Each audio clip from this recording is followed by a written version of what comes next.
Welcome, welcome, welcome to the 53 Ideas Pitch Competition hosted by South Piedmont Community College and Fifth Third Bank. We are here to hear from entrepreneurs who are talking about their passion and their purpose and how they're going to translate it into profit for these businesses. Entrepreneurship is the lifeblood of economic mobility, where you're not worried about your next bill, your next meal, your next paycheck, your next this or that. And that's what we're here for, to really steward these entrepreneurs.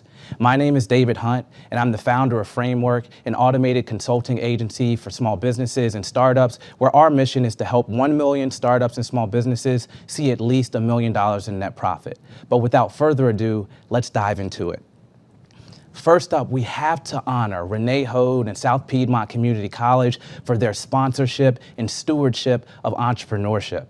In this capacity, they have absolutely helped these entrepreneurs to grow, to understand themselves, and to map out really comprehensive plans on how they're going to take their idea and turn it into physical reality. Underwriting this is our title sponsor, Fifth Third Bank, who has been tireless in their efforts to really bring that energy and that enthusiasm towards entrepreneurship, founders, and people building businesses for the future to stand the test of time. We'd like to acknowledge Fifth Third as well as our promotional and training partners who throughout this program have helped to coach these entrepreneurs and these founders on everything from cash flow statements and analyses to how do you frame the perfect story and the perfect pitch, which is what we'll all be hearing today. We'd like to especially thank our sponsor, our title sponsor, Fifth Third Bank's Regional President, Lee Fite, who we'll hear a few words from right now. Lee? Good afternoon. I'm Lee Fite, President of the Carolinas region for Fifth Third Bank. On behalf of Fifth Third Bank and our over 1,000 employees in the Carolinas, I would like to welcome you to the finale of the 53 Ideas Pitch Competition. I would like to first thank our partners at South Piedmont Community College Small Business Center, including Renee Hodge, for their tireless work to make this competition a success, from early ideation to narrowing the field and overseeing the valuable training sessions, and now pulling it all together for the incredible event we are here for today. At Fifth Third Bank, we are committed to supporting entrepreneurship across Charlotte and throughout the Carolinas. We are very excited to again be supporting the 53 Ideas Pitch Competition because it not only helps in the short term with access to capital for the winners, but also in the long term through financial education for all participants. We all know that the Carolinas as a whole are seeing an influx of business, and with that growth comes opportunity. Entrepreneurs like our 10 finalists who find the courage, do the work, and make that commitment will be the ones who capitalize on the growth. I assure you that you will be blown away by the pitches you will see today, and I'm grateful that I will not have to help select a winner from this extremely talented group. I can't say enough about David Hunt and Nicole Hawthorne, the winners of our 2020 and 21 pitch competitions, and how they've been able to use the seed money to significantly grow their businesses.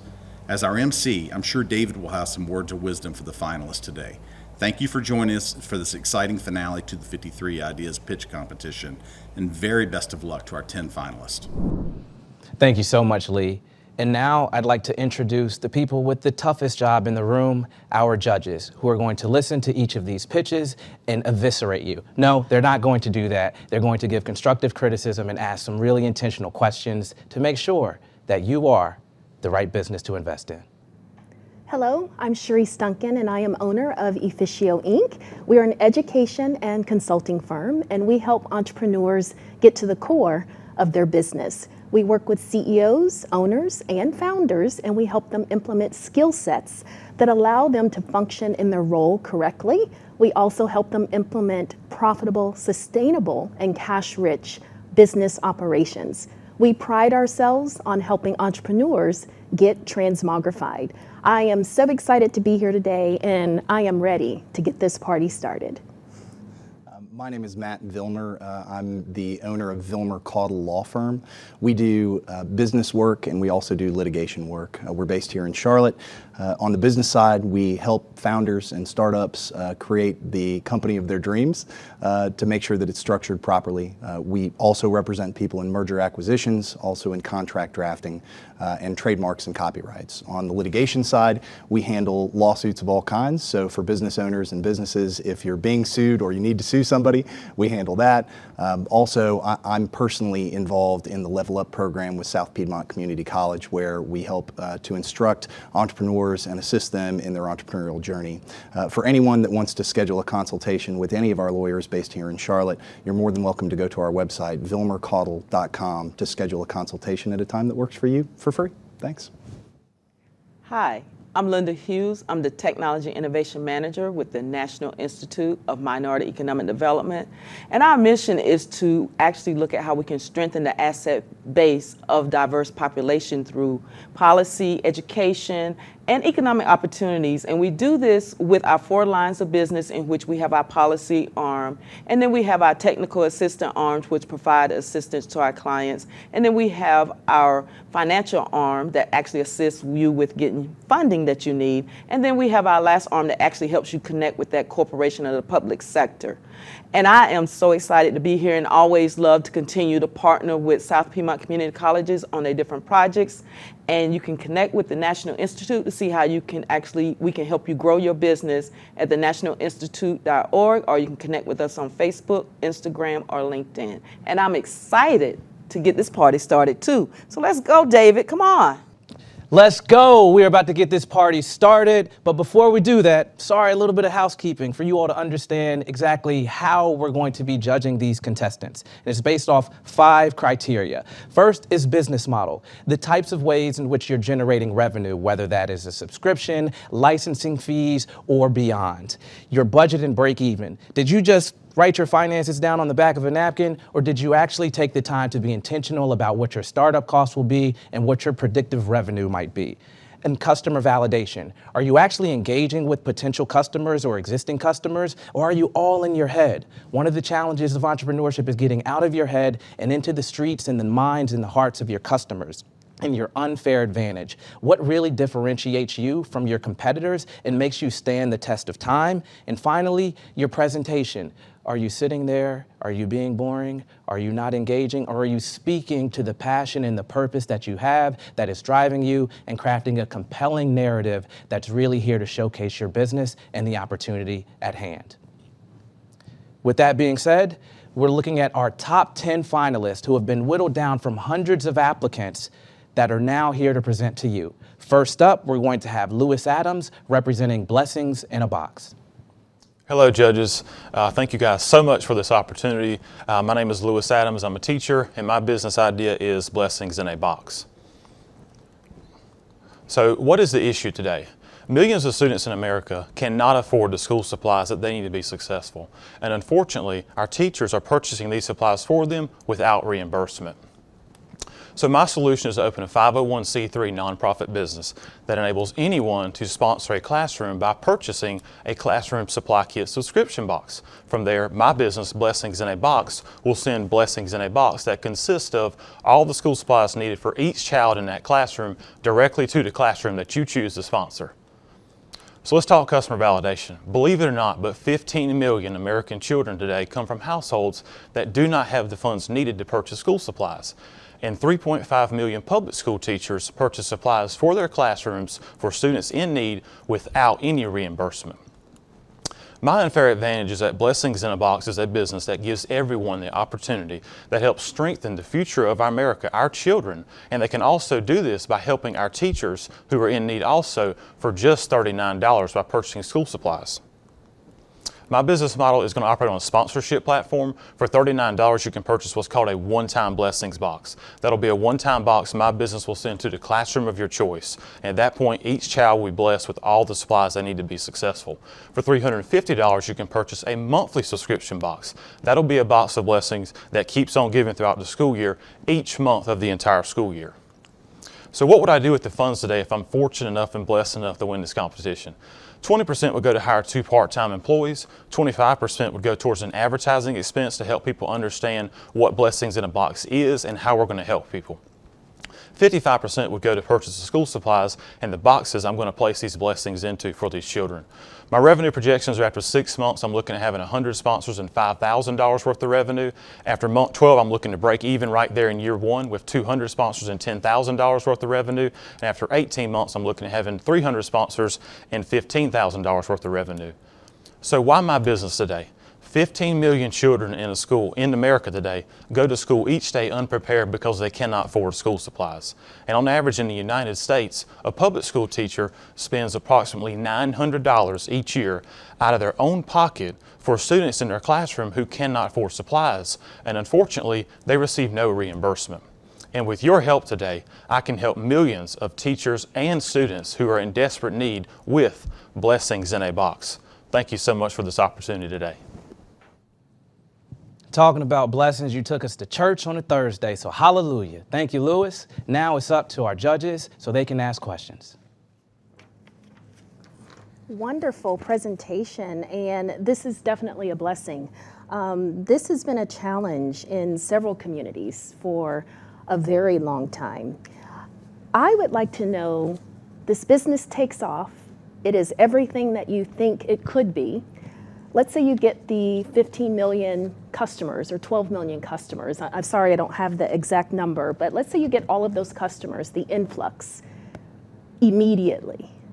Can you handle that? Have you built infrastructure? Have you built goals, resources to handle this business will be successful starting off?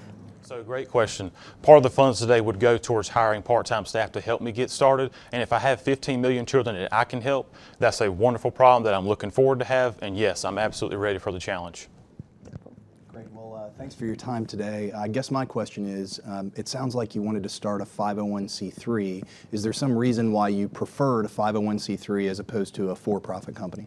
Absolutely. So the donors to a 501c3 receive a tax benefit for that, and that is the exact reason why I want a 501c3. I want to receive as many donors as possible. So I'm looking at, my question is, you have a large cover area that you're doing. Have you actually looked at what clients are you engaging with in the local area and how you're doing that and how you expect to expand into all of America? Because that's a large scope. That's a great question. I've talked with local representatives from Anson County Schools at the central office. There is a need there that they agree to. There is also people that are willing to help right away. So there's people there that want to help, but they just don't know how to help. So right now, many people's idea of helping is, I want to place a notebook in the local box at the local grocery store, but there's so much more potential. And Blessings in a Box gives someone that opportunity to help. With just a few clicks of a button and just $39, I can help people all over America. And the process, basically, with my business, what I want to focus on is that keep the price point as low as possible. So everyone doesn't have discretionary income to spend $90 to $100 to give away, but $39 is a lower point, and I want to utilize that to help children all over America today. Thank you. Thank you guys so much. Lewis, thank you so much. Now the judge is going to take some time to deliberate.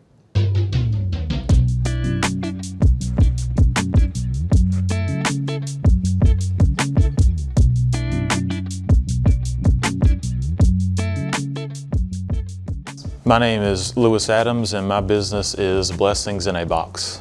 The journey leading up to the competition has been fun. It's been challenging. It's been outstanding to learn so much about how much of there is a need for this business. So it's been exciting, it's been challenging, but overall I'd say it's really been eye-opening for me.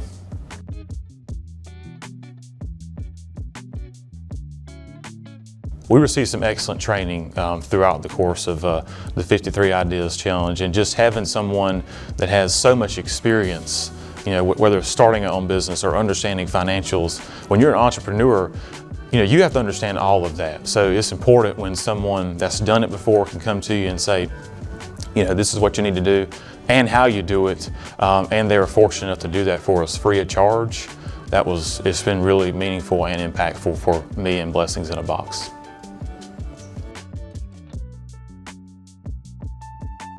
I think it's always important when you see someone, like I said, that trained us.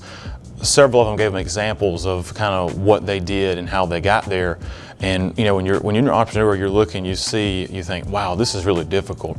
But others had those same challenges and they overcome them, and that's why they're successful. So hearing someone else's story while they're struggling, you know, you're not the only one to struggle, and just keep pushing forward.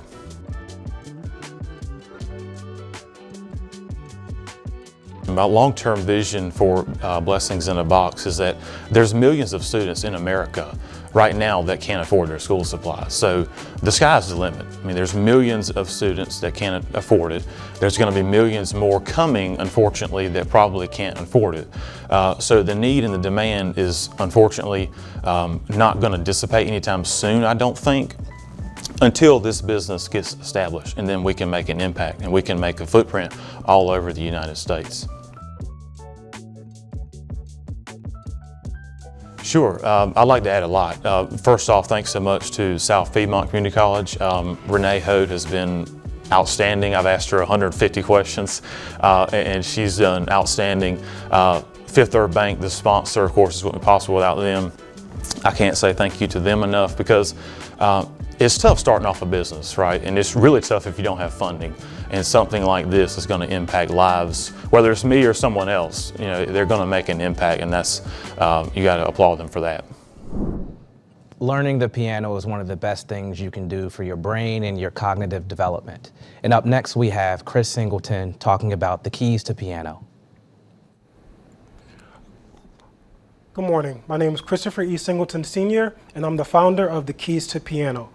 There's millions of people that have been led to believe that learning the piano is something that's impossible. They've been annoyed, bored, and confused with the traditional methods of teaching the piano. Companies such as Kinder Music, while they allow students to have fun, if you ask a child what they learned, they might not be able to tell you. With the Keys to Piano, they might be able to tell you as well as teach you something. So I was in a room of 4 and 5-year-olds and I asked them, what's the top color of the rainbow? They told me red. What's the top of the alphabet? They were able to tell me A. Every single student was able to find the letter A after that. At the end of the class, 15 out of 18 were able to choose a color at random and give me the correct answer. The next time we met, 12 out of 12 were able to do so. One of those students named Savannah said, Mr. Chris, I want to be a piano genius like you when I grow up. And I sat and thought, I thanked her, of course, and I said, I haven't gotten here overnight. There was a lot of trial and error. There were events that I've been at, and I noticed that people seemed to gravitate towards my Legos, so I started to gravitate more towards Legos. I was asked, do you do piano lessons? And I wanted to start doing more group piano lessons. I've invested about $2,700 into my business, so with 15 visits to schools, I can be allowed to break even. Right now, I have songs that are ready to be recorded. I have a website being built, and I just received a $250 grant from Charlotte is Creative to go towards my marketing. I've connected with these advisors, Javelle, who's going to help me with my social media, Heather, who is going to help me with she's going to help me with customer validation, and Sarah is going to be able to help me with website as well as email marketing. If I were to receive just $2,500, I would be able to invest in getting my songs recorded and mixed and start getting some keyboards to be able to sell. If I were to receive the full $10,000, I would be able to have a 61% return on investment because my focus is market and profit. However, I could receive a 93% return on an investment. What I would like is more chances to share this idea so that I can end up on podcasts, so that my ideas can be heard by more people, so that I can gain some revenue, so that my ideas can spread around the world, so that it will inspire me to create new ideas which will turn into new products and start the cycle all over again. My name is Christopher E. Singleton Sr. I would love to thank you for your time. My idea or business is called The Keys to Piano, and you can follow me on _thekeys2 on TikTok, on Instagram, on Lego, as well as Threads. Thank you again. Christopher, thank you so much. Now we'll have some time for our judges to ask questions. All right, great. Thanks, David. Christopher, thanks so much for your time. I think that was great. So my question in particular, and let me just start this by saying my plan during the COVID lockdown was to learn piano, and I failed miserably at that. I did nothing. I think if I would have had a program like yours, that would have been helpful. My question is, if the plan of your business is to go into schools and teach piano, what is the plan ultimately to scale that business? Is it limited by just you and how much time you have, or are you planning on hiring people to provide the same sorts of lessons to students in school? Cool. So one thing is I plan to launch an app called Notes. and that'll be worldwide. So many people will have access to it. But I also have already started typing up assembly, so I'm going to eventually hire people to help me put on assemblies at various schools. Thank you. Great job, Christopher. And my thing is actually piggyback off of where Matt was going with this, how you're going to actually reach more people. Is it just you and all that? But my thing is, I want to know, because my son is a Lego fanatic, what is the correlation with the Legos and what you're doing? What is the Lego piece? So basically, if the boards that you have in front of you, most of them I got to arrange by color. So for instance, if you look at Gonzo's nose, it's violet. So he is going to go to the violet line, which is a G for Gonzo. Okay. And if you look at my shirt, Hakuna Matata, Ha is in yellow. So if you see the syllable Ha is in yellow, you're gonna naturally or hopefully go to the C on the piano. So that's the correlation, the smallest way I could get it. Okay. This sounds like a lot of fun. And I think young kids, they need to have more fun in their learning as well. So in terms of your target market, why are you targeting schools instead of having the parents bring the children to you? Is there a specific reason why you chose to do that? So I go out to vending events and I would like to target schools as well as daycares because it allows me to be available to teach what I need to teach. If I'm doing lessons, it's going to limit how far the Chris and Frankie method can go if I'm doing individual home lessons. So they're already in the learning process. Yes. Wonderful. Yep. Thank you. Christopher, thank you so much for your time and explaining these details around your business. Now we're going to give the judges a little bit of time to deliberate.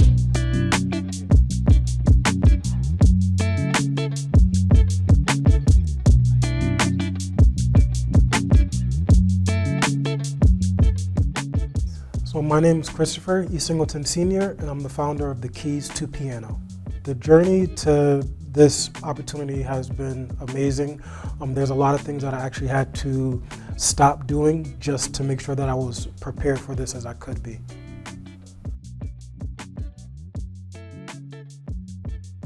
The workshops from South Piedmont have been very beneficial, like especially the pitch deck. I had no idea how I was going to answer the questions that the judges, like basically I didn't know what the judges wanted to know, and watching that pitch deck especially helped me to narrow down my slides.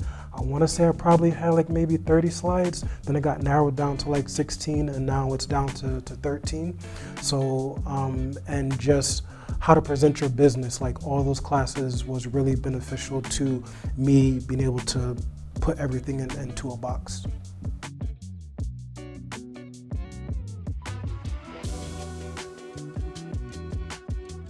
Being that they had workshops, I looked up other workshops. So, you know, it just instilled this mindset in me that there's information out there to help you get to where you need to be.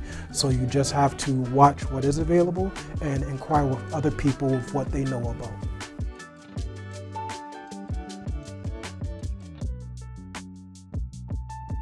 So my long-term plan for this business is to, number one, get an app developed called Notes. I want to have an assembly starring my piano characters, Chris and Frankie, and then I just eventually want to have more so the assemblies in various states. The apps is going to be able to go around the world, but the assemblies in at least 3 states, South Carolina, North Carolina, and Connecticut, because those are all home places for me. And then from there, see what happens. But actually, I'm going to be getting connected to an animator. So I'm going to see, hopefully within the next year or 2, Chris and Frankie as an animated series, maybe Netflix, Disney, who knows? For me, something that my mom had said to me during a very rough experience that my wife and I went through was not yet. I'm gonna give a little bit of a backstory. So in 2015, my wife and I were expecting, and we ended up having a miscarriage around 9 weeks. The second time we were expecting was in 2017, and we were expecting twins, and around 19 weeks, we ended up losing them both. And my mom said, this is not God saying no, it's him saying not yet. So this idea that I've had has been out for a while, but now it's refined, and now is the time for the idea to get out there. Nonprofits are responsible for so much impact across the world, but who's responsible for nonprofits? Here to tell us that are with Plan, Tell, Give, David Casper and Shane Fraser. Hey, my name is Shane Fraser. This is my business partner, David Casper, and we have Plan, Tell, Give. We help nonprofit organizations do more, reach more, and raise more. We came up with this idea when David runs a successful nonprofit. I have an advertising company. I help him reach the community. He had an event. Another organization had the event at the same time, which really limited the nonprofits and the donors to be able to invest into it. So what we did is we are here to break down the silos. We bring together nonprofits, donors, volunteers, and businesses all in one. David will explain how. So imagine this, a calendar where every single nonprofit event is listed in your area. That way, if you're a donor, you know how to spread out your money. And if you're another nonprofit, you know when and when not to plan your event. That's phase one. Now, every nonprofit gets a voice. Every nonprofit gets a profile. Every nonprofit gets an event on the calendar if they choose. And if they want more than that, then there's a monthly fee. Phase two is where we take those nonprofits and we offer them top of the line software to help them plan the events to maximize their impact. I've been a nonprofit for 20 plus years. I know how to plan those events, and my tools will be available to everyone. Phase three is where we take over their event and we run it from start to finish. Registrations, through payment, all the way to the donor thank yous afterwards. There is not a platform where all this happens at once. So we're starting in one county here in Union County because this is the county we know best. We're already at these events. We know these owners. We know these people. 2 experienced leaders. 0 direct competes here in Union County or in the nation. And just after North Carolina, there's thousands more. So like I said, free basic profiles for everyone so that every nonprofit gets a voice no matter how big or small. There's a monthly fee for enhanced profiles and posting. There's advertising opportunities for businesses to reach different audiences. And once we get to phase 2 and 3, there'll be tiered pricing based on revenue of a nonprofit. Our break even, as you can see in the budget here, is 11 months, one county. Our strengths and weaknesses and opportunities and threats are very known to us. We're busy men. We manage multiple companies. But that allows us to know who to bring to the table and when to bring them to the table. So we know what we can do to make this happen. So what we did was we went to the nonprofit leaders that we know in Union County. We went to volunteers, donors. We told them of this idea, and they all came back and said the same thing. This is needed. When can we get started? So we went straight to the source and we said, hey, we have something. We are ready to take this to our area and really create that community calendar so that we can get the volunteers, we can get the nonprofits, and get everyone on the same page. So what we're doing is we're asking, can you help us maximize the community impact through our different ideas that we have? Again, David Casper, Shane Fraser, Plan, Tell, Give. So plan your events, tell your community, and give of your time, your talents, and your treasure. And judges, if you can give them some questions. All right, Dave and Shane, thank you. You all did a great job. That was a great presentation. I love the scope of what you all are doing. But just to give a little bit more clarity on how you all are doing this, are there any particular nonprofits in Union counties that you already have actually established an opportunity to be a client with you? I know you say you already reached out. Have you all have any solidified? So we have multiple nonprofits that as soon as this goes live have given us a we're green to go. So we know that they want this, we know they've been needing this, and we want to give it to them as soon as possible. My nonprofit being one because someone planned right on top of us. Oh my goodness, okay. And that can be hard to swallow, especially when you're looking for donors. So you're fulfilling a need. Has this need been fulfilled before and failed? What makes your project different than the ones that have come before you? So currently there is not a community calendar specifically for nonprofits that is outside of like a small, I'm getting my friends together type deal, right?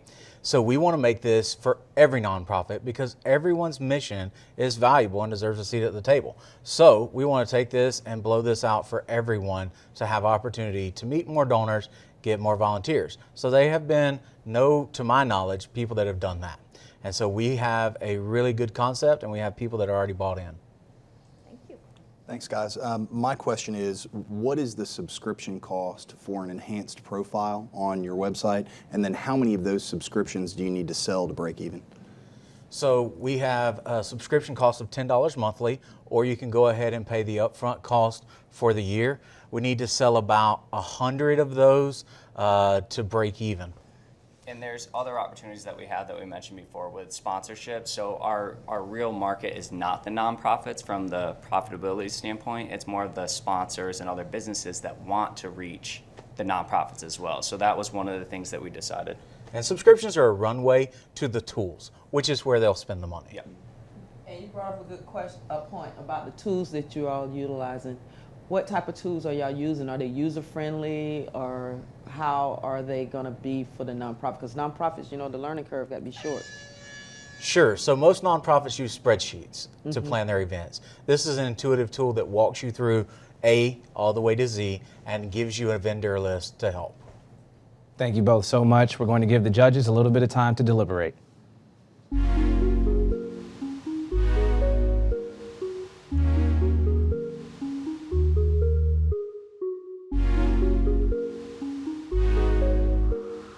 All right, my name's Shane Fraser. This is David Casper, and our company is Plan, Tell, Give.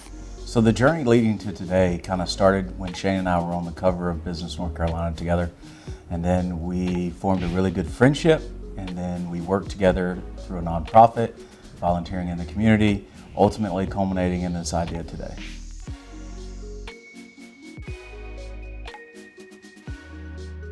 I think what Renee brings to the table is something very unique. I think she does an amazing job with her programming here at the Small Business Association, and I am super excited to be able to participate in those trainings and conferences. I think that they make you think outside of the box and challenge you to be a better person.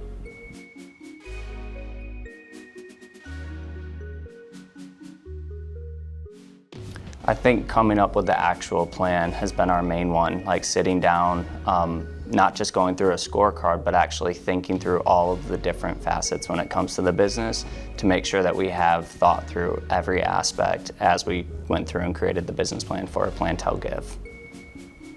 What does the competition mean to you? I think the competition for us is a way to validate some of our idea and then showcase two great minds working together in a way that benefits the most people.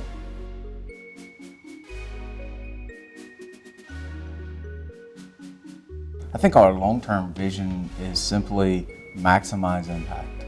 I think that's simple. I think that's attainable. I think it is definitely thought out in very phased manners, and the way we roll out our products will be strategic in that we will have people asking for more along the journey, and we will be able to deliver again and again.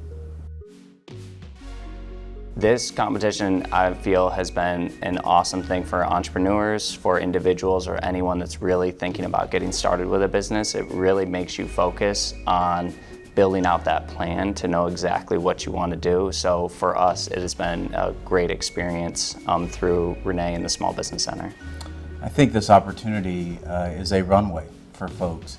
The lights come on and the electricity hits and your adrenaline rushes, and do you have what it takes to be an entrepreneur? So I really appreciate this opportunity.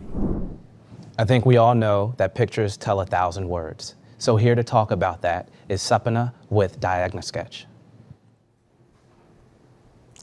I'm Sapana Adhikari, and I'm very excited to tell you about DiagnoSketch pages. We know that pictures explain stuff so much better than words, so why don't we use them more in medicine? Well, they're too detailed, they're not relevant, and they're expensive to produce. The average cost of a medical illustration is $750. This leads to poor health literacy. In the US, it's at a 2nd to 3rd grade level. increased cost of care, and poor health outcomes. Because of these lack of visuals, we rely on rough sketches, confusing verbal explanations, and hard-to-read paperwork. Clearly, we need better visual resources.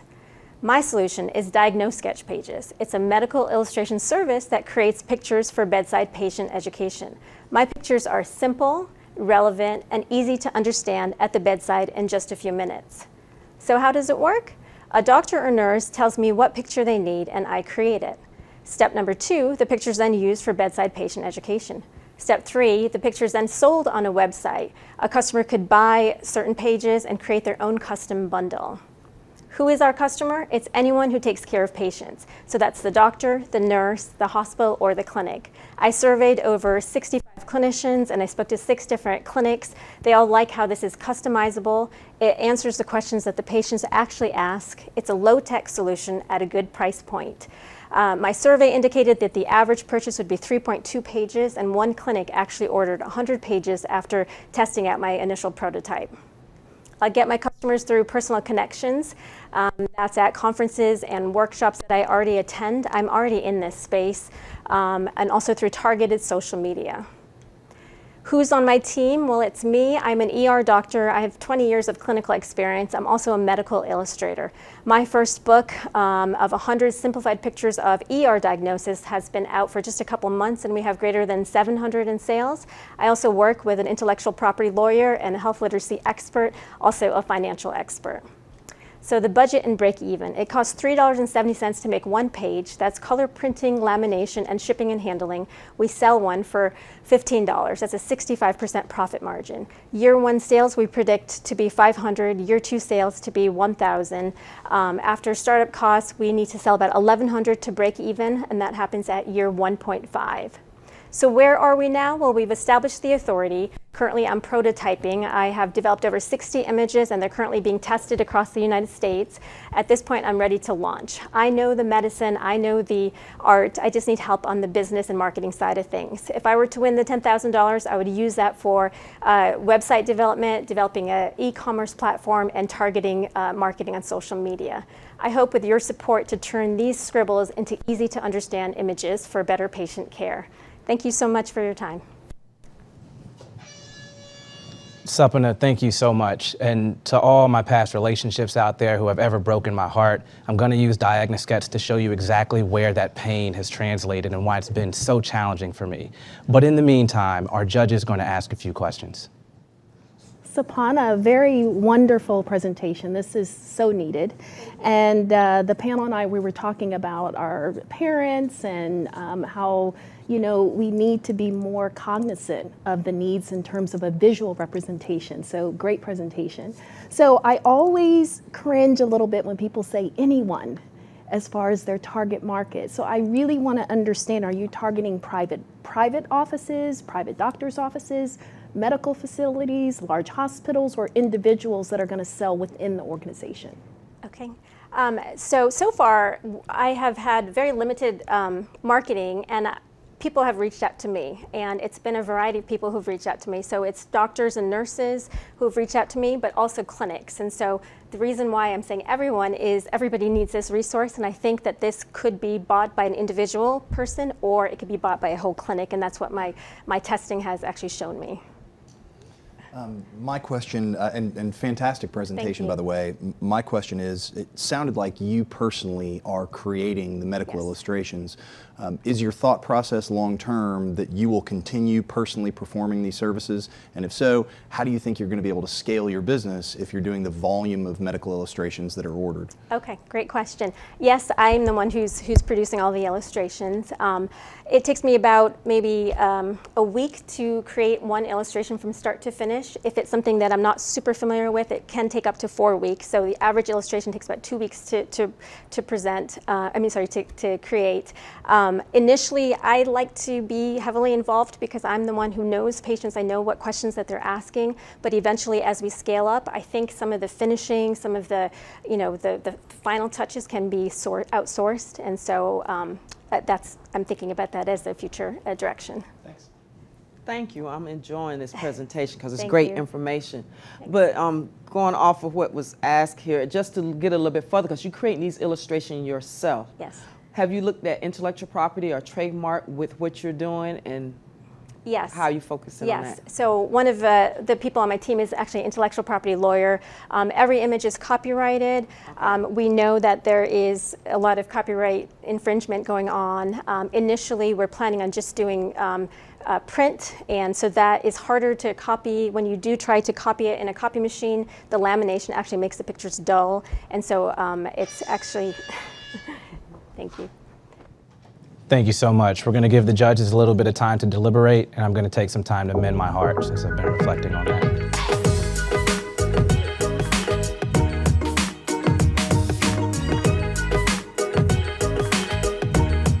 My name is Sapana Adhikari, and the name of my business is Diagnose Sketch Pages. My journey leading up to this competition has been long. I've had this idea for years.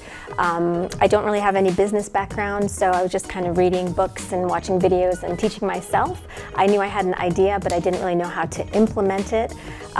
This program really helped me kind of take my idea and teach me the steps I need to turn it into an actual business.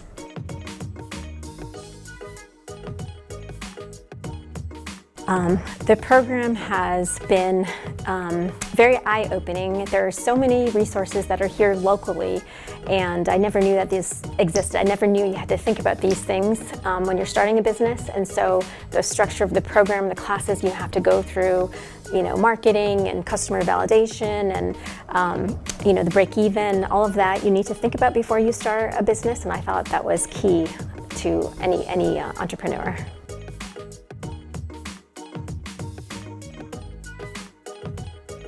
I think the most valuable skill I learned was being able to effectively communicate your idea in just a few seconds. I think it really makes you hone your business idea. What are you trying to do, and who are you trying to help, and how are you going to be able to implement it?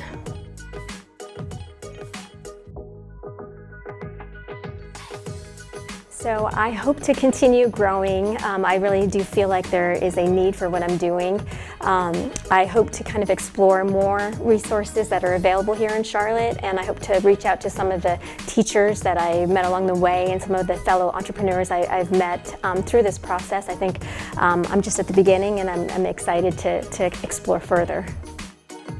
I would really like to thank Fifth Third Bank and South Piedmont Community College for putting together this program. It's been something I've never experienced before, and I'm really, really appreciative to the structure, the organization, and just the whole opportunity to take part.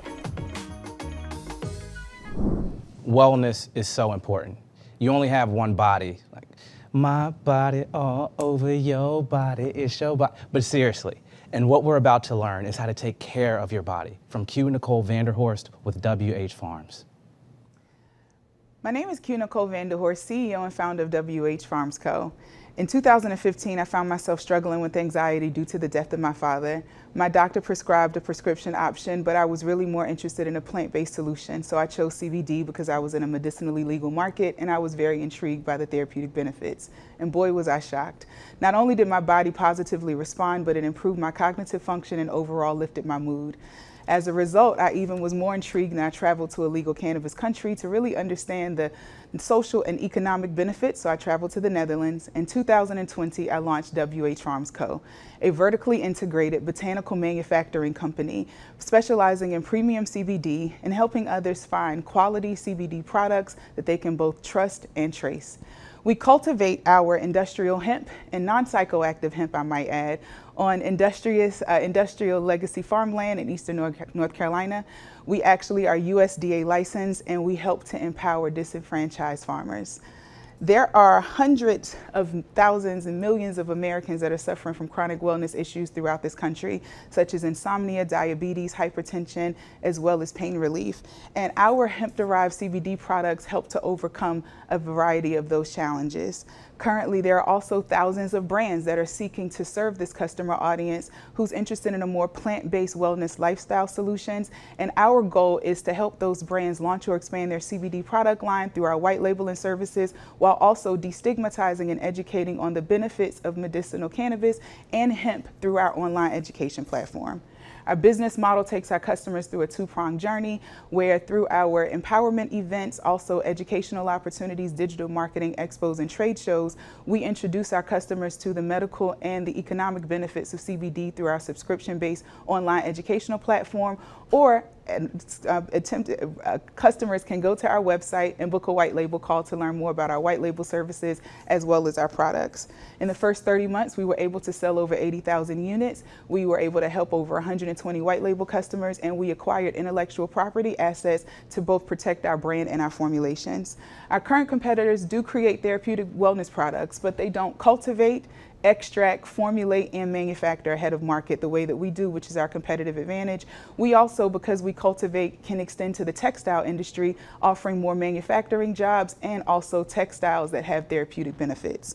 With this grant and other resources, we plan to not only scale our business over the next 2 years by developing that scale to launching pad, by adding 300 white label customers, also expanding our formulation and our equipment resources, growing our business development team to attract international brands so that we can pioneer an industry, create hundreds of jobs, empower farmers in rural markets, and spread the magic of CBD. So that was beautiful. And one of the things is demystifying this industry and all about hemp and CBD, which is really powerful. So now we'll give the judges a little bit of a chance to ask some questions and demystify a bit more. Well, thank you very much for your time. That was a fantastic presentation. And oddly enough, in our law firm, we represent a ton of people in this particular space, and it's kind of fraught with regulatory issues and all these things potentially. But I guess my question is more specific related to your net profit. Yes. And so it sounds like you do both white labeling and retail sales.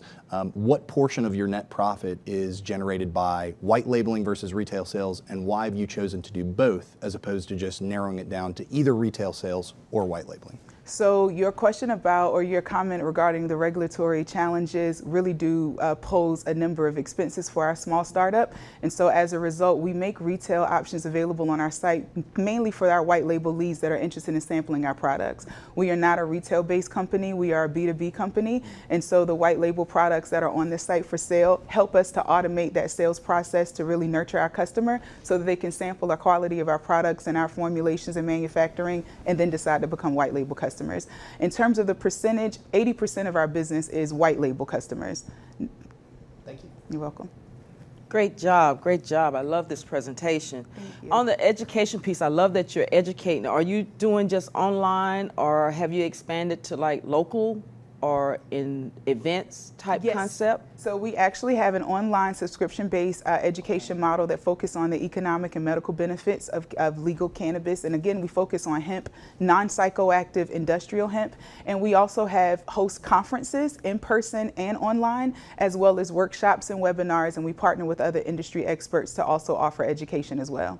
And off of that, you said subscription-based. What percentage is that bringing in? Because you said 80% white label. So 80% white label. Our subscription-based model launched in February of 2023. We have a profit model to turn it into a 7-figure revenue stream. However, at this point, it's only bringing in a very small percentage of our revenue because it hasn't been adequately launched. Okay, thanks. Mm-hmm. Nicole, quick question. I know you mentioned textiles. So Yes. do you white label textiles as well? Because that is a huge market. Yes, so at this point we are cultivating industrial hemp, and the fiber is used for the purposes of developing textile products, and we will be offering that through a white label model, and so we're just in product development at this stage. Wonderful. Thank you. So we'll have infused socks and weighted blankets and all of the things. Thank you so much for that beautiful presentation and work. Now we'll give the judges a little bit of time to deliberate.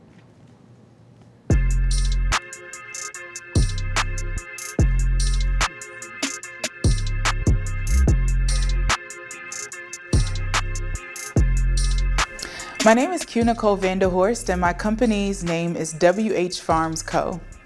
We launched WH Farms Co. in December of 2020.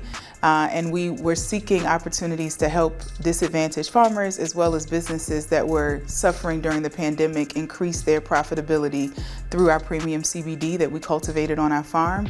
And the journey leading up to it really was one that allowed me an opportunity to see the resources, the team, and the opportunity that the business model offered to really spur and create new economy in both rural communities and around the country.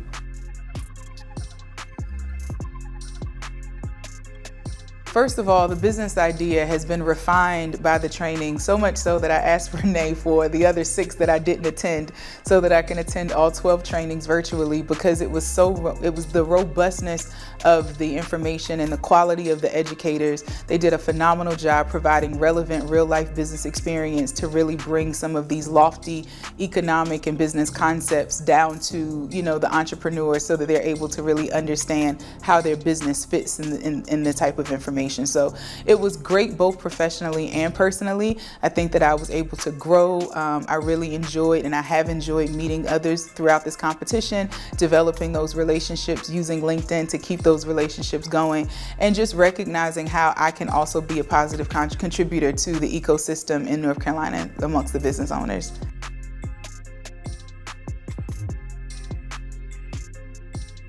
Well, I definitely was able to really better understand our break-even analysis, even though I had an understanding of it because I tend to manage and watch our finances on a weekly basis. It gave me a more technical understanding of the purpose of a break-even analysis as you're building a business. So that was one takeaway that I really appreciated. We believe in creating jobs and opportunity. The cultivation and the manufacturing aspect of our business has the opportunity to create hundreds of jobs, both in rural markets and in the Western Charlotte or Western North Carolina market, specifically Charlotte. And so our goal is to reach 0.5% of the global CBD market within the next 5 to 7 years. We have seen North Carolina companies do it. We know that it can be done. We also know that we have a phenomenal textile industry in this country, in this state, and we plan to merge our formulations that we have our IP protections on to really introduce textiles that are also therapeutic, so that we can help with the wellness benefits that CBD and plant-based hemp offers. I definitely want to thank Renee. I want to thank all of the instructors, the judges, and also the other participants. I think that it's been phenomenal brainstorming and working with them in the various trainings, and this entire process has been super seamless. And so our company is grateful. We're grateful to be a part of this phenomenal pitch competition, and most importantly, we're grateful for the investment that's been made into our business competency through the educational programs. Kids are always moving and frantic and all over the place. But how do you move their minds? And here to talk to us about that is Melissa McCall with Moving Little Minds, LLC. Hi, I'm Melissa McCall with 100 Days of Literacy Activities. America is in a literacy crisis. 68% of fourth graders in the U.S. are not proficient in reading. Why should we care? Well, it's estimated that illiteracy costs the U.S. $300 billion a year. And those students that aren't proficient are much more likely to end up in jail or on welfare. I've been in the field of early education for over 15 years, and I've seen it firsthand. Children that enter school with a strong literacy foundation have success. And that is what has motivated me to create the 100 Days of Preschool Literacy Activities. This simple 5x5 pad contains engaging, research-based activities that are proven to build a strong literacy foundation. You simply complete an activity, pull off a page, and you're ready for the next day. My target customer is families with children ages 3 to 6, preschool teachers, and homeschool parents. I polled over 120 Charlotte parents and found amazing news. 89% report that they work with their children outside of just reading books. But are they working on the right things? Well, that's where I have the unfair advantage. I'm a preschool literacy teacher, and I've done these activities with my students. I've opened the minds of the parents and the teachers about the amazing capabilities of our children, and my pad will do just that. The market's huge for early education products. In fact, by 2030, it's estimated there'll be almost $700 billion in sales. With such a huge market, why am I different? Well, I'm convenient, time-saving, and my pad contains all 6 literacy components into one simple design. I plan to sell the unit for $21.99. That does include free shipping, and my break-even point will be 68 units. If I'm able to buy in larger quantities, my net profit will be around 45%. That does include 5% of every single sale going back to donate a pad to families in need. My gross profit by year 3 will be around $84,000. I plan to sell direct to consumer via my personal website, Etsy, boutiques, and bookstores. By year 3, I plan to be partnered with public school systems, daycare chains, as well as charity partnerships, which is most important, so every single child has a fair shot. I don't have all the marketing skills, which is why I've partnered with Anna Stallman Communication, which is a women-owned PR firm here in Charlotte, as well as Nova Office Strategies to get my product printed. With $10,000, I need your help. $3,000 will be used to market, so I can get a good plan for that. $3,000 for inventory, and then eventually to develop other pads and an app. So, are you ready to change the future of our children, one piece of paper at a time?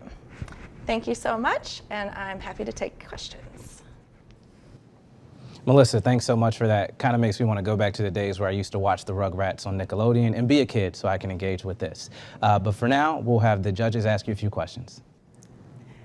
Melissa, great job, great job. I love this presentation. I love the information and all that, and how you actually strategize and how you're actually getting into your target market and looking at everything that you can actually expand into. I just got one add-on question. Had you thought about, talking about literacy, had you looked at people with learning disabilities, special needs, besides them? I see you saying your target market, because that target market 3 to 6, are you encompassing them in that target market, or is it just regular literacy? That's a great question. So the original pad will be targeted to ages 3 to 6, but when you think about children in that special needs, they may or may not benefit from the activities in this. The other funds will be going towards other pads, so like a 0 to birth to 2, an older pad, so definitely that's a great market to look into as well. Thank you. Well, Melissa, I love this concept, and it is a physical pad that the children are going to be using. Can you tell me a little bit more about the interaction and how the learning actually happens? Are the parents working and reading with them? Because I know time is part of the issue as well. And it's good that you mentioned that. So the 11% that said they do not work with their children said it was because of time or they didn't know what to do. So the pad will have a QR code that will take you to a video that will quickly demonstrate what to do. And then you'll have that like 6 lessons. So each day you just complete the activity. It will be parent guided, pull the tab or pull the page, and you're ready for your next day. So you have a technology component. Yes, it will be a QR code that goes to a video. Excellent. Well, thank you very much. That was a fantastic idea and presentation. Have you thought a little bit about how you were going to protect your intellectual property associated with this? Because it seems like the barrier to entry may not be incredibly high for this type of a model. Exactly. I have looked into both copyright and patent. That's something that I would definitely need some support through the business as well as the funding, because it's a very complicated market. I don't know. It seems like this design would already be out there with like a daily calendar. So that is something that I would definitely need some more guidance on. Thanks. Audience, while you prepare to change the future of the children around you, we're going to prepare with the judges to deliberate a little bit.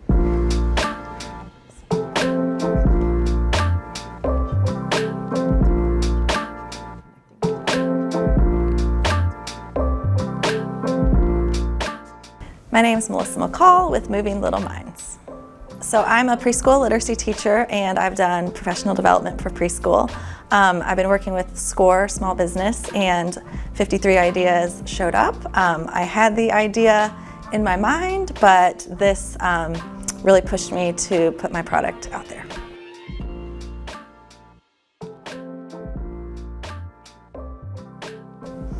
The trainings have been amazing. They really walk you through from start to finish everything that you need to know to open a small business. The biggest thing that really stuck out to me is the pitch training. I've never pitched an idea. I'm an educator, so that really helped me figure out from start to finish what investors and companies would be looking for.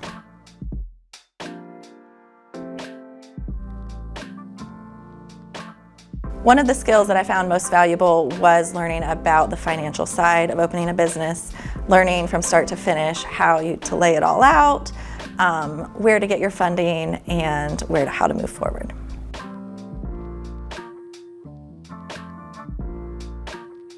My long-term plan is to continue plugging away with early literacy, professional development, and growth. I want to be able to train parents and teachers about how invaluable early literacy is, and so I plan to continue putting my pads out there and motivating everybody.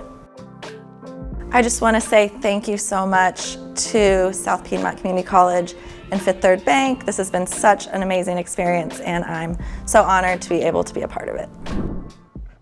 Excited to learn about this next contestant who is actually going to help me not be the errand boy for my family when I get a text message at 10 p.m. asking to go drop off some hair supplies because their stylist ran out of them. So here we have with Glamour Bay, Kaylan Joseph.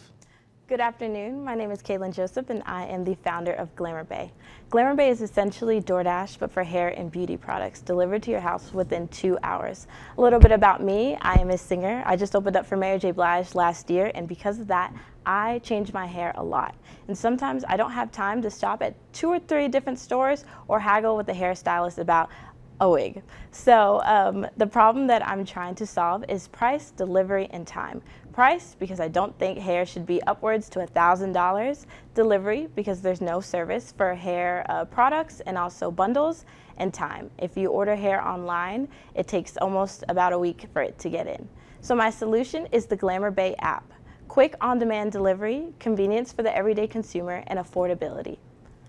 Our initial customer is a fashion-forward female between the ages of 20 and 35 who live in a major city. Our competitors are Sally's, Amazon, and DoorDash. Sally's has limited delivery for products only until 3 o'clock. Amazon has poor quality of hair, and DoorDash has some beauty supply stores that they partner with, but only in select cities. The global market for hair is booming. By 2028, it's going to reach $3.43 billion. Looking at the market validation for DoorDash, in 2021, $4.88 billion for revenue and 25 million monthly users. So how will Glamour Bay make money? We're going to charge delivery a flat fee, 20% markup on products, 400 to 600% markup on our 12-way hair, which I'm wearing right now, our Glam membership fee, and 5% commission per order. And this is just an example of our markup of our hair. So customer discovery, we talked about 100 women, and here's what we found. Hair is really important, and so is price. Wigs and bundles and braids save time. Sometimes women don't have energy, and they want to go home after long days of work, and beauty supply stores is like a maze. Year 1, we're projecting 2.3 million, and year 5, 115 million. Our finances, between average of 4K customers a month, we're estimated 6 to 9 month duration to break even. Our goal at Glamour Bay is to be an inclusive community. That means everyone's entitled to be their most authentic and beautiful self.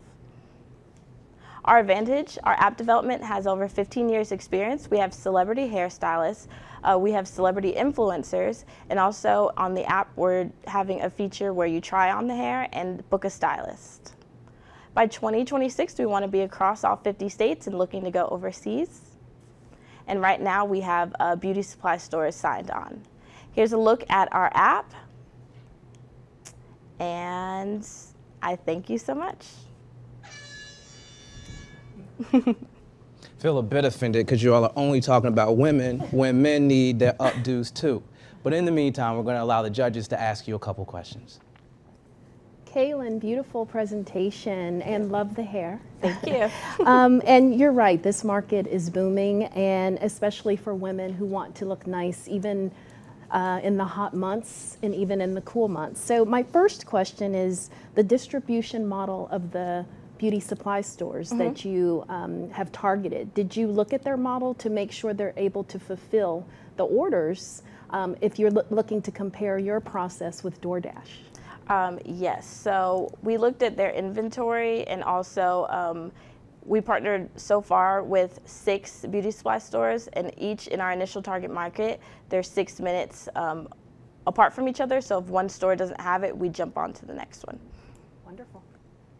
Thank you so much for the presentation. I thought it was great. That the app idea is wonderful. I guess my question is more about logistics. So if the idea is to get products into people's homes within 2 hours of them ordering it on the app, physically, how are you doing that? So are you hiring full-time drivers to drive back and forth, or what does that look like? Yes, so 2-hour delivery is going to be an option for an extra cost. So it's going to be same day within 6 hours, but you have that option, and we will be we'll have full-time delivery drivers, yes. Okay. Thank you for this presentation. Great information. I have to say, yeah, we're always looking for hair. I always go on Amazon ordering hair. So looking at your market, and I see your markup on for you to break even and all. You say your target market was glam women. Had you looked at what salary range that can afford your product? Or your services, rather? So I haven't looked at salaries, because the whole reason I did this was to bring luxury, affordable hair to women. Okay. So they didn't have to spend an arm and a leg to feel like their most authentic, beautiful self. They wanted 26 inches, you know, they shouldn't have to break the bank for that. So whether it's, you know, someone in college who wants maybe $100 wig, or someone who wants a $400 wig, there's something for everyone.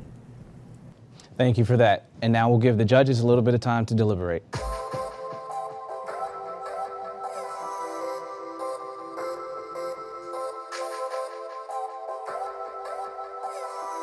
My name is Kaylan Joseph, and my company is Glamour Bay. My journey leading up to this competition has been an interesting one. I'm fairly new to entrepreneurship. I thought of this idea last year, so I've been doing a lot of research, finding my strengths and weaknesses to make my company a success.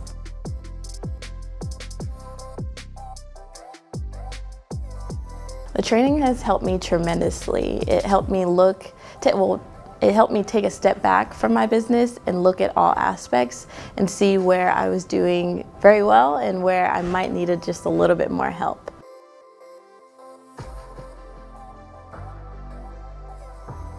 The skills that I learned would be how to pitch correctly. I think prior to this, I was kind of winging it, but going through the seminars and really paying attention and taking notes, I think I've kind of aced how to pitch.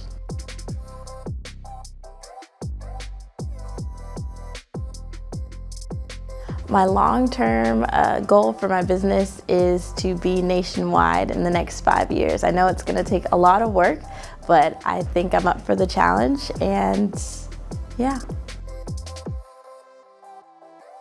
This has been an amazing experience for me to learn and grow, for me as a business owner and an entrepreneur, and also for Glamour Bay. All right, up next we have Just Joe's with Jovan Wright talking about the right way to do breakfast and the right way to do business. Hello, my name is Jovan Wright, and I am Just Joe's. Have you ever been on your way to work and you wanted something that was convenient, nutritious, and inexpensive? Well, I call that CNI, and that is Just Joe's. I remember when I lived in Texas and I would stop and get a breakfast taco because it was convenient. It was nutritious because it didn't have all of the processed foods that McDonald's and other places have in it, as well as it was inexpensive because I got a lot of bang for my buck. Now, did you know that the food truck industry is worth $2.7 billion annually? And there are 319 Mexican restaurants within North Carolina. And out of the 24 in the Charlotte area that serve breakfast, none of them have breakfast tacos. Well, guess what? Just Joe's is here to solve that problem with CNI. I'll be convenient to businesses that I have partnerships with, like Cut and Mo Bros, as well as it will be nutritious, like a hug to your stomach, as well as inexpensive. I will start out a small business working out of the back of a van, and in 2 years, I promise you, I will have a recognized food truck. How am I going to make it profitable? By selling 60 to 70 breakfast tacos a day, which means around 2 to 3 tacos, up to about 35 people. My overall starting budget is $53,917. $50,000 will go towards a van, $180,000 will go towards advertising. Then I have $1,193 that will go towards equipment, and $269 will go towards my starting food ingredients. I will also give 15% of all tips to feeding the homeless. So by selling between 60 and 70 tacos 4 days a week, I will hit my break even in 1 year and 9 months. After talking with Dr. Wright, who's the owner of Jovan's Soul Food Restaurant, and Kimberly Lilly, who's the owner of Lilly Catering Restaurant, they both helped me hone in on my budget so that I would know my wants and focus on my needs and not just my wants. The food truck industry focuses on people in the age of between 20 and 45. And for me to get to my target audience, I will work with my partnerships as well as working through social media. So I did a survey, and through my survey, I found out that 73% of people will pay $5 to $6 for my tacos, 92% will stop at a food truck. I'll go on down to my 50% who absolutely love my bacon, egg, and cheese taco, and then 10% asked me to do a vegan option, so I made sure that that was on my menu.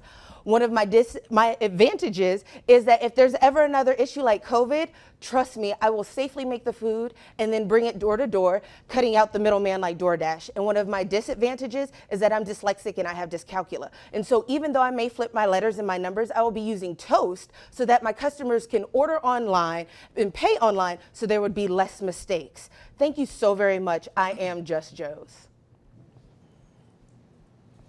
Thank you so much for that, Joe. Now we're going to give the judges a little bit of time to ask you some questions. So I absolutely loved your presentation. Your energy was infectious, so thank you very much. Oh, thank you. I guess my question is, I noticed that a cornerstone of your business plan is inexpensive. How do you feel that competing on price will ultimately affect your ability to grow and generate as much profit as you want to generate? So by breaking down the price of food, I leveled myself so that I can hit my 1 year and 9 months.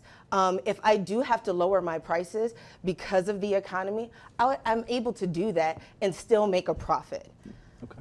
All right, and just real quick, so my only question there is, have you thought about raising your prices above $5 or $6 a taco? I have thought about it. I just want to be in competition with some of the other Mexican restaurants that are here in the Charlotte area.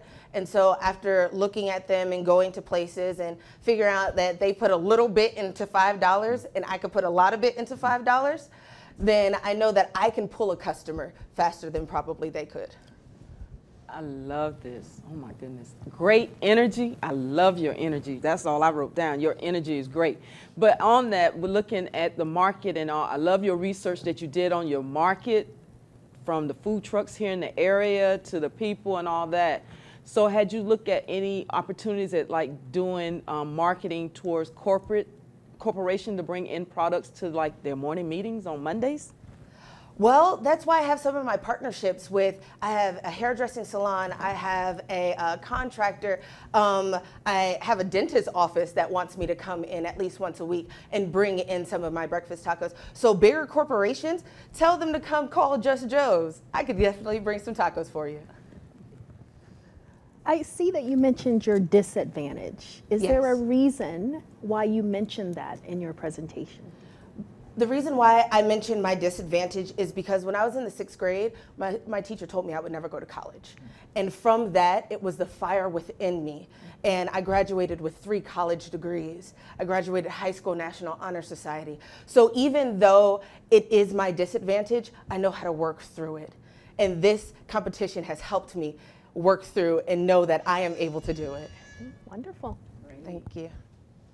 Your teacher was wrong, and I'm happy that, you know, they said that to fuel you to where you are today, and it's a beautiful path that you're on. We're going to give the judges a little bit of time to deliberate.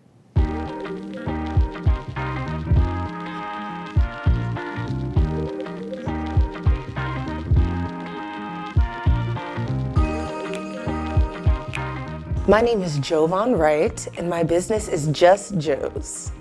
So my journey leading up to the competition was fun, it was scary, it was frustrating at times, and it was absolutely amazing.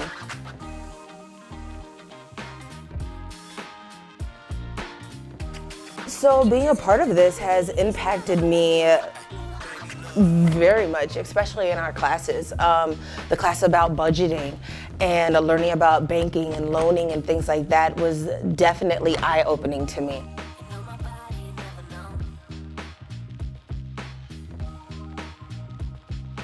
It was definitely a way of learning and putting things into perspective. And like I said before, when it came to putting my budget together, and you know, when you want so much for your business and you realize your budget isn't for so much, but how you can grow that into being what you want it to be.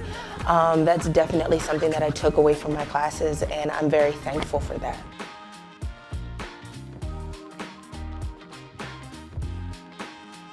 Long term, you are going to see Just Joe's food trucks all around North Carolina and hopefully around the states that are touching North Carolina, so that I would be able to go and be hands-on and teach people how I do my tacos and how I flavor my food, so that they would be able to bring on and make legacies for themselves. I want to say thank you to everyone, especially Renee, because I have sent her quite a few emails at awkward times and she was able to get back with me.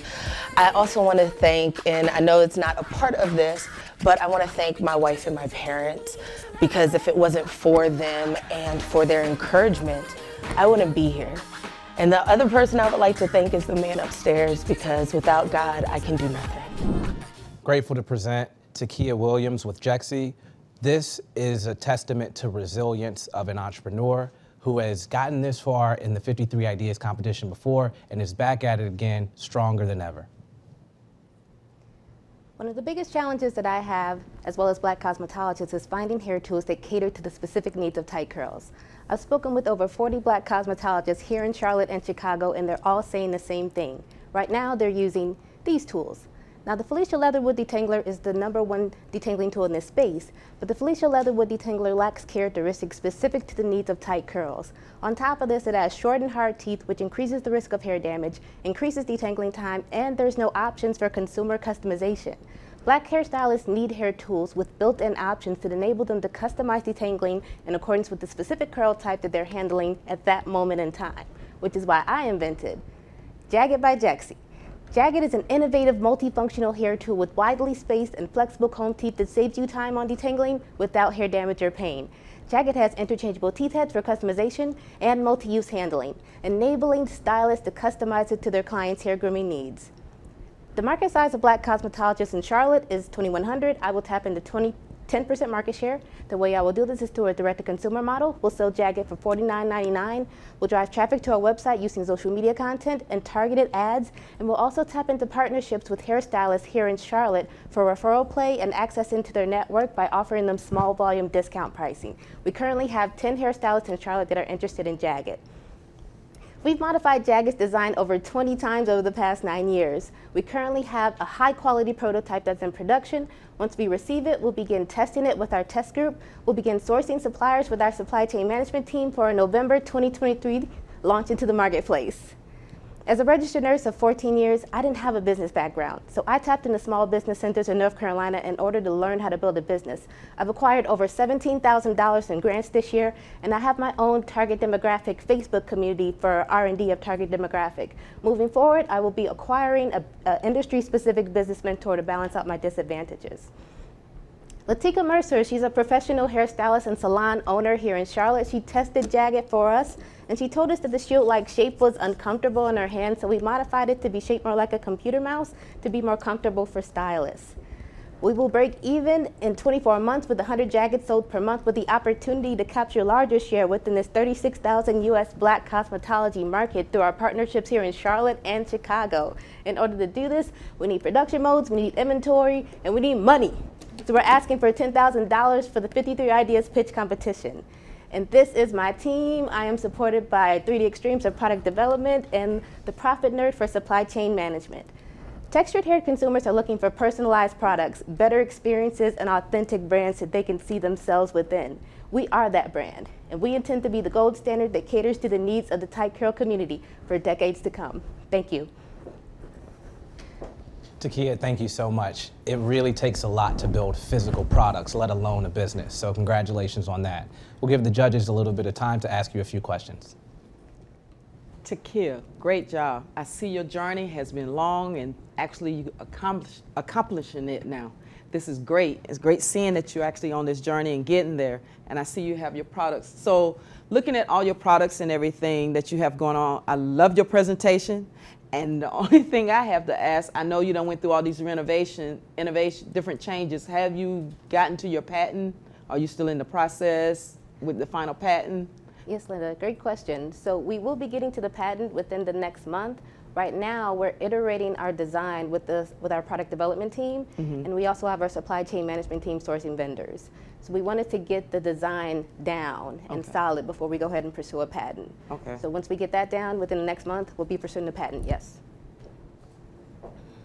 And I see that you talk about two different grips, the ergonomic handle or the pop grip. And I notice a lot of products, they have ergonomic grip. They don't really offer different types of grips for the stylist. And I think that was unique in you thinking about use of the product versus just the advantage of the actual application of the product. So I just wanted to make that mention. Great job on that. Thank you, yeah. That's a part of the innovation. It's part of my creativity in my mind, just offering different options and differentiating ourselves within this market. Yes. Because a lot of products, they are the same within the hair tool industry. So it was pretty much me just figuring out how can we differentiate ourselves within this market. I love where you are in this journey in the process. I think that's awesome. My question is, what is the cost to manufacture, let's say, one unit to where you arrived at your overall retail price of $49? Yes, so right now, I don't have the information for my optimized version of that prototype, but for this prototype, my previous supply chain management team, we sourced a vendor in China and it was $1.95 per unit. Okay, great. Okay, what was the second part to your question? And it seems like that's how you arrived at $49. That's why I arrived, yeah. Got it. Yeah. That's great overhead and markup, yeah. Nice, Yeah, I was trying to, I got to expand the product line, so I was trying to, make sure that we get enough profit to be able to do that and continue expanding and growing. Awesome, thank you. Okay. I'm going to take some time to detangle my curls, and we're going to give the judges some time to deliberate. So here we go.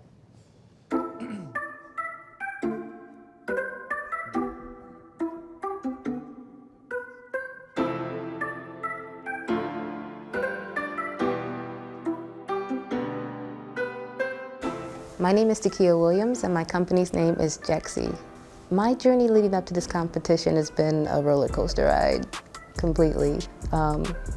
I took a lot of business classes through different small business centers here in Charlotte, and not throughout the state, honestly, to be able to acquire the knowledge to build the business. So I have a background in nursing, so I have a huge learning curve. So I took classes and I took different accelerators just to build my business knowledge to get me to the point where I could be in this competition to be able to pitch confidently and hopefully win.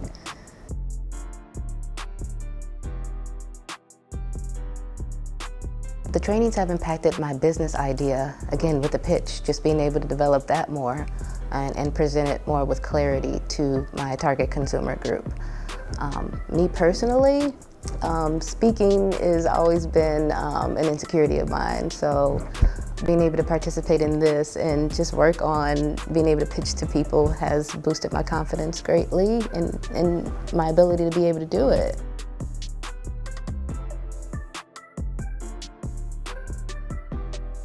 I think the skill set of pitching, again, I feel like I'm saying the same thing over and over again, but it is a skill set.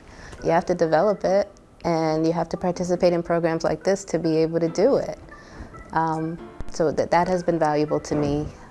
A lesson, I would say, is to make sure that you're shining and you're excited about your pitch when you're delivering it, and that you're delivering it with confidence. You want the people listening to be excited about what you're bringing to the market.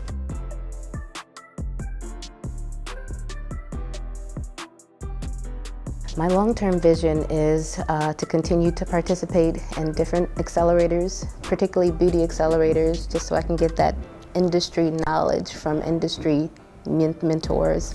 Also capturing more hairstylists here in Charlotte that would be interested in partnering with us, and ultimately getting a beauty and retail partnership with Ulta Beauty. I would love that, and other retail partners as well. I want to say thank you to South Piedmont Community College and Fifth Third Bank for sponsoring this amazing opportunity. And also thank you to Renee. Thank you to all the instructors that we had for the 2 weeks of learning all that great information. And just thank you for this opportunity. I appreciate it greatly. Now we have Margaret and Morgan Hodge representing M&M Suit Shop.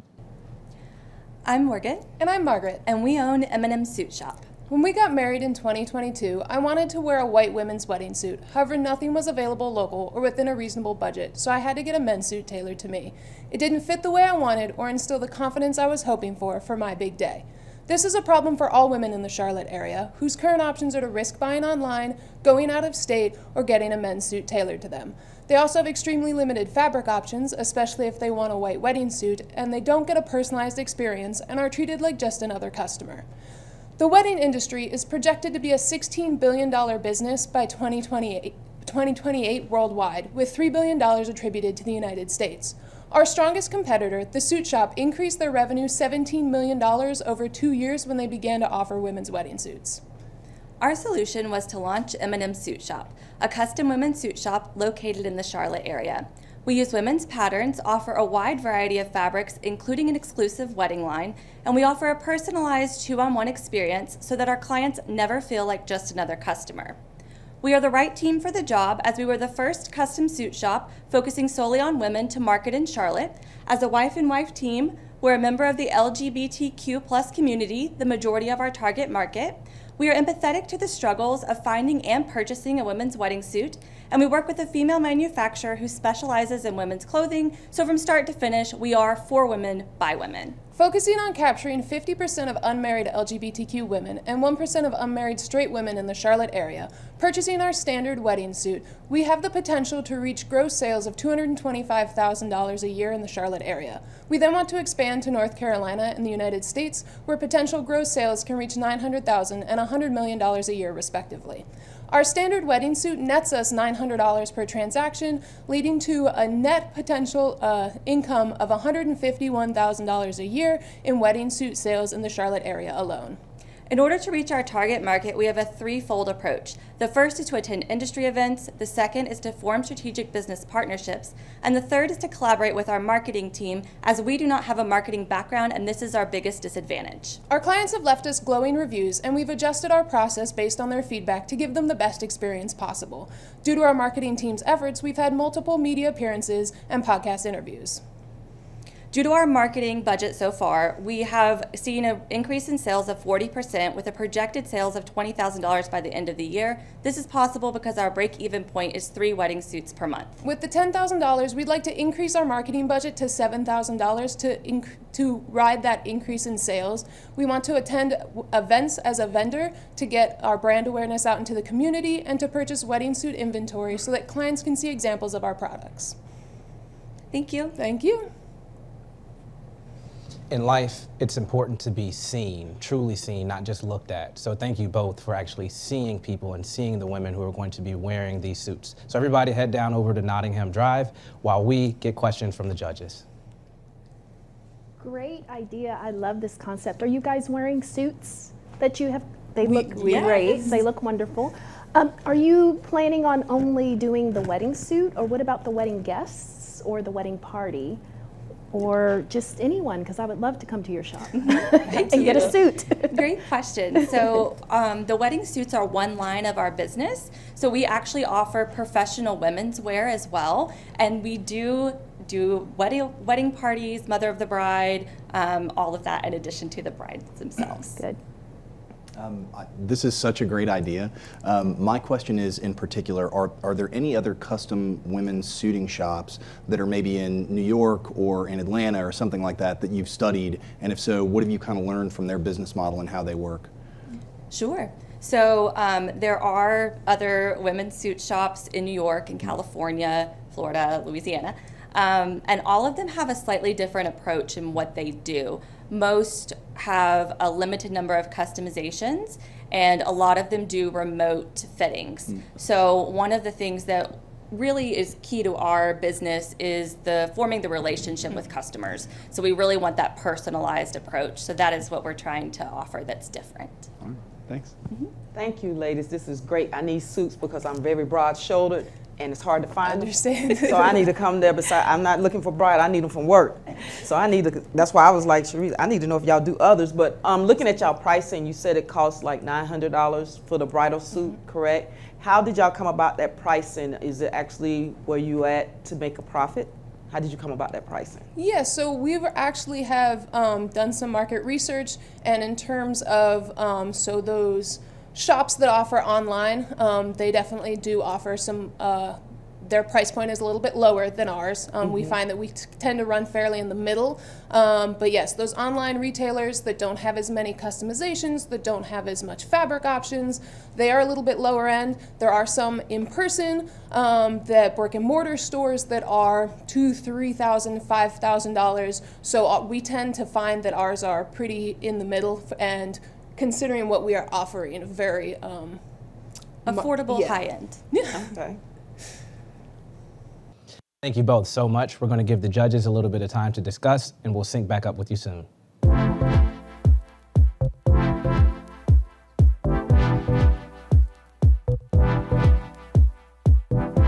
name is Morgan Hodge. And my name is Margaret Hodge.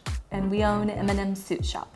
Journey leading up to the pitch competition was relatively straightforward. We found out about this pitch on LinkedIn through a friend of ours.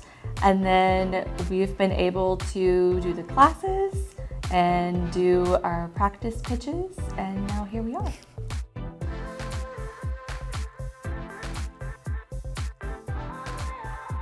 We really had the opportunity to fine-tune our budget for our company and to make sure that all of the aspects surrounding the business were where they needed to be.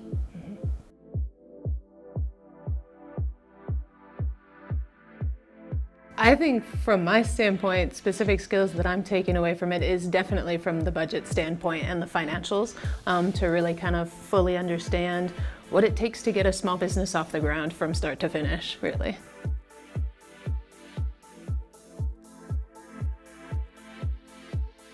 So our long-term vision for our business is to grow and expand. So right now we are located in Charlotte, and we eventually want to have shops throughout the Southeast and the rest of the United States. I think our big takeaways is how valuable the courses were that we were able to attend leading up to the pitch. Being able to have the specific topics covered in fairly specific detail was very helpful for us learning as we went along in this process, and so I would highly recommend that to anybody. Absolutely. Okay, wow. Now we're at the moment of pre-truth, where the judges will collaborate in terms of understanding which pitches really stood out versus those that didn't. So in the meantime, we're going to take a quick break, and you can join the conversation online using hashtag 53ideas and start dropping into the comments. Who do you think is going to take home the $10,000 prize, $5,000 prize, and $2,500?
2, 1. Welcome back, welcome back. As you can see, these amazing people, these entrepreneurs next to me, we are about to go into the final moment where we're sharing who's won $10,000, $5,000, and $2,500. So hopefully you've been following along using the hashtag 53ideas, and we do want to honor our sponsors once again, South Piedmont Community College for really facilitating this, our promotional and training partners, and primarily Fifth Third Bank who underwrote this so we can make sure to get this cash in you all's pockets. So now without further ado, I'm gonna pass it along to Renee Hodge, who's gonna give us third place, second place, and first place.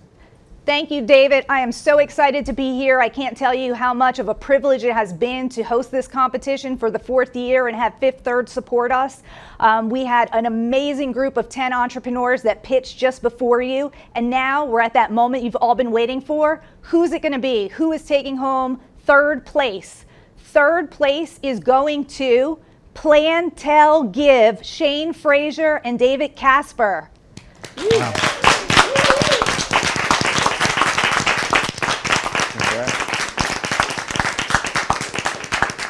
Congratulations. Congratulations. Get in here. Here's your check, guy. Congratulations to Plan, Tell, Give. I do take commission, so I expect a little bit of that check. Not really. Go ahead and invest that in your business. But I am going to pass it back to Renee Hodge so we can figure out who's second place. Second place, are we waiting for it? Second place is someone who came out here and they fed our stomachs. And we are pleased to announce that Just Joe's with Jovan Wright, second place.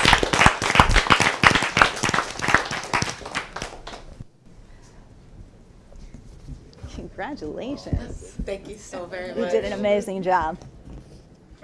Congratulations. You did a Stomachs great have been job again. fed, minds have been fed, and now for the final, the pinnacle moment in terms of who is walking away with $10,000 to fund their business, to fund their future, we're about to see. So Renee, I'm going to pass it right back to you.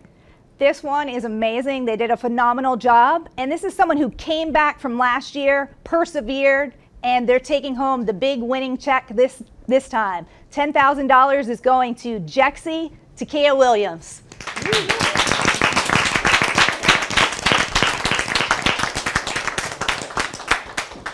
Give you a hug. Congratulations. You did an amazing job.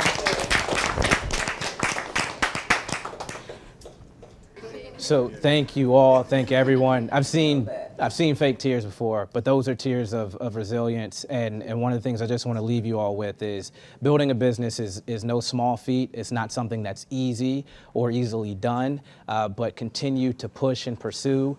Audience members, if you've seen some businesses here that you like and you want to support and invest in, please reach out or even become customers, spread the word. Everything helps. Everything helps to power these businesses and these individuals.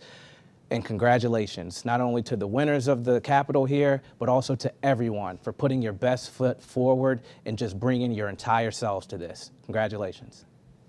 We're